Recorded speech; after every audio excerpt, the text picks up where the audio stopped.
जय श्री कृष्णा। राधे राधे। भगतजनों, जेठ माह शुरू हो चुका है और आज से मैं आपको पद्म पुराण की कथाएं सुनाने जा रही हूँ। ज्येष्ठ मास भगवान विष्णु को वैसे ही प्रिय है जैसे कि वैशाख मास है। भगतजनों, जो भी मनुष्य जेठ मास में भगवान विष्णु की पूजा आराधना करेंगे, उनकी पावन कथाओं को सुनेंगे, भगवान विष्णु के प्रिय पद्म पुराण की कथा को सुनेंगे, भगवान विष्णु उन पर शीघ्र ही प्रसन्न होकर उनकी सभी मनोकामनाएं पूर्ण करेंगे। भगतजनों, यदि आप चाहते हैं कि जीवन में आपको पूर्ण सुख की प्राप्ति हो, आपके घर में धन संपदा अपार रहे, तो आप रोजाना जेठ मास में पद्म पुराण की इन कथाओं को अवश्य सुनिए। भगतजनों, यदि आपने अब तक आपके अपने चैनल श्री कृष्ण दीवानी को सब्सक्राइब नहीं किया है तो जरूर कीजिए। बेल आइकन का बटन भी प्रेस कर लीजिएगा ताकि आपको हमारे आने वाले सभी वीडियोस की जानकारी मिल सके।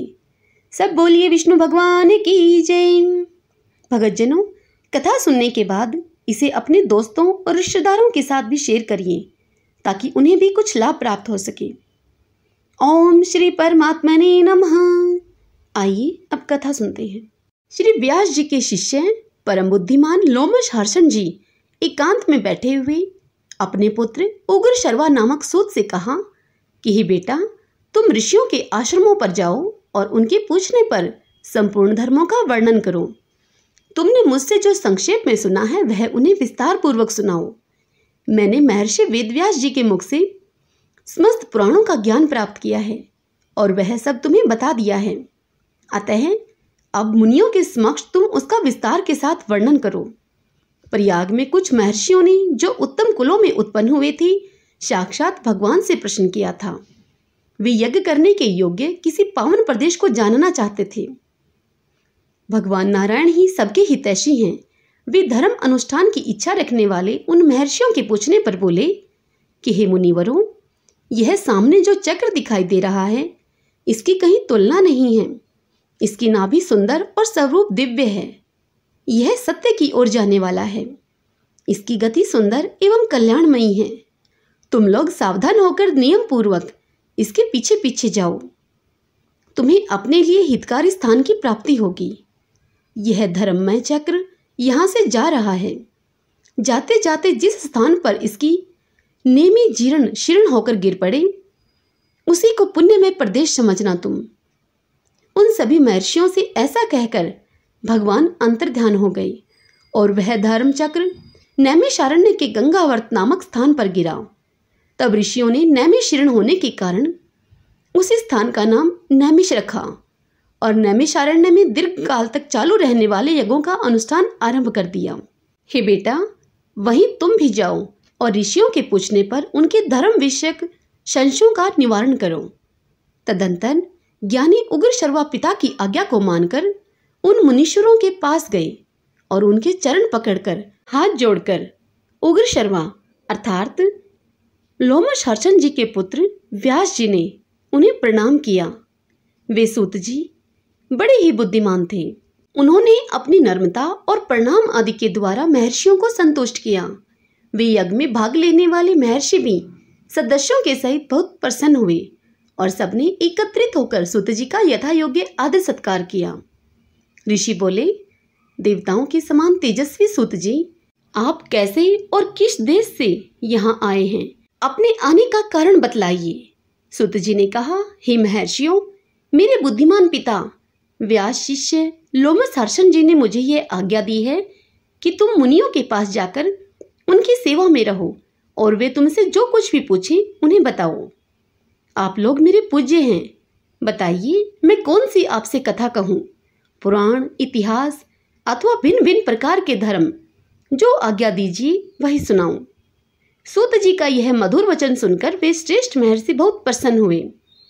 अत्यंत विश्वसनीय विद्वान लोमश हर्षण जी के पुत्र उग्र शर्वा को उपस्थित देखकर उनके हृदय में पुराण सुनने की इच्छा जागृत हुई। उस यज्ञ में यजमान थे महर्षि शौनक जी, जो कि संपूर्ण शास्त्रों के विशेषज्ञ, मेधावी तथा वेद के अर्थात विज्ञान में आरण्यक भाग के आचार्य थे। वे सब महर्षियों के साथ श्रद्धा का आश्रय लेकर धर्म सुनने की इच्छा से बोले। शौनक जी ने कहा, हे महाबुद्धिमान सूत जी, आपने इतिहास और पुराणों का ज्ञान प्राप्त करने के लिए ब्रह्म ज्ञानियों में श्रेष्ठ भगवान व्यास जी की भली भांति आराधना की है। उनके पुराण विषयक श्रेष्ठ बुद्धि से आपने अच्छी तरह लाभ उठाया है। हे महामते, यहाँ जो ये श्रेष्ठ ब्राह्मण विराजमान हैं, इनका मन पुराणों में लग रहा है। ये पुराण सुनना चाहते हैं, अतः आप इन्हें पुराण सुनाने की ही कृपा करें। ये सभी श्रोता जो यहाँ एकत्रित हुए हैं बहुत ही श्रेष्ठ हैं। भिन्न भिन्न गोत्रों में इनका जन्म हुआ है। ये वेदवादी ब्राह्मण अपने अपने वंश का पौराणिक वर्णन सुने। इस दीर्घकालीन यज्ञ के पूर्ण होने तक आप मुनियों को पुराण सुनाइए। हे महाप्राग, आप इन सब लोगों से पद्म पुराण की कथा कहिए।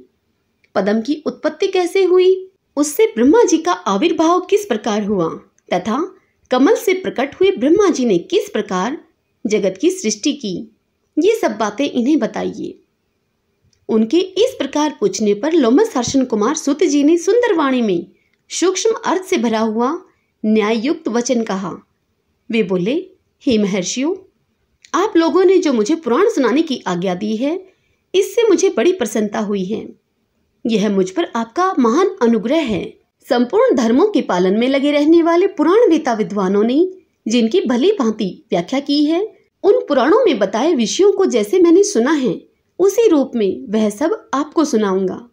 सत्पुरुषों की दृष्टि में सूत जाति का सनातन धर्म यही है कि वह देवताओं, ऋषियों तथा अमित तेजस्वी राजाओं की वंश परंपरा को धारण करे, उसे याद रखे और इतिहास और पुराणों में जिन ब्रह्मावादी महात्माओं का वर्णन किया गया है उनकी स्तुति करे। क्योंकि जब वेन कुमार राजा पृथु का यज्ञ हो रहा था, उस समय सूत और मागध ने पहले पहले उन महाराज की स्तुति ही की थी। उस स्तुति से संतुष्ट होकर महात्मा पृथु ने उन दोनों को वरदान दिया। वरदान में उन्होंने सूत को सूत नामक देश और मगध को मगध नाम का राज्य प्रदान किया।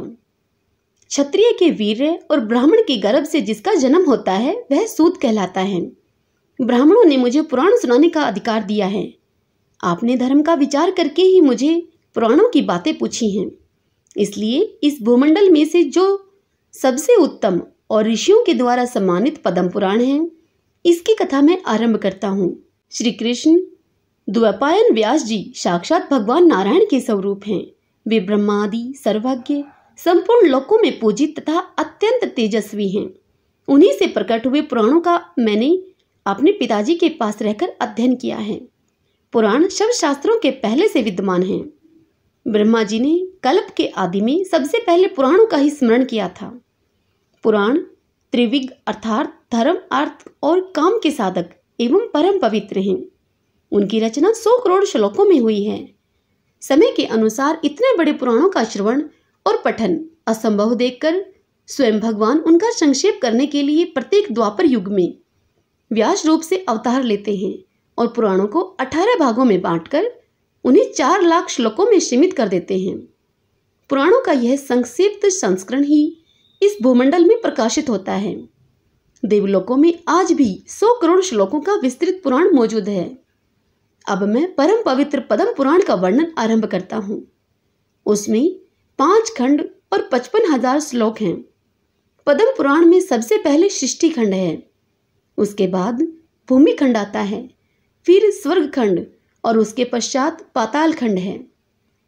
तदंतर परम उत्तम उत्तरखंड का वर्णन आया है। इतना ही पद्म पुराण है। भगवान की नाभि से जो महान पद्म अर्थात कमल प्रकट हुआ था, जिससे कि इस जगत की उत्पत्ति हुई है, उसी के वृत्तांत का आश्रय लेकर यह पुराण प्रकट हुआ है। इसीलिए इसे पद्म पुराण कहते हैं। यह पुराण स्वभाव से ही निर्मल है। उस पर भी उसमें श्री विष्णु भगवान के महात्म्य का वर्णन होने पर इसकी निर्मलता और अधिक बढ़ गई है। देवाधिदेव भगवान विष्णु ने पूर्व काल में ब्रह्मा जी के प्रति जिसका उपदेश किया था तथा ब्रह्मा जी ने जिसे अपने पुत्र मरीचि को सुनाया था, वही यह पद्म पुराण है। ब्रह्मा जी ने ही इसे इस जगत में प्रचलित किया है। सब बोलिए विष्णु भगवान की जय, पद्म पुराण की जय। यदि आपको यह वीडियो पसंद आए तो इसे लाइक करिए और शेयर भी करिए। जय श्री कृष्णा, राधे राधे।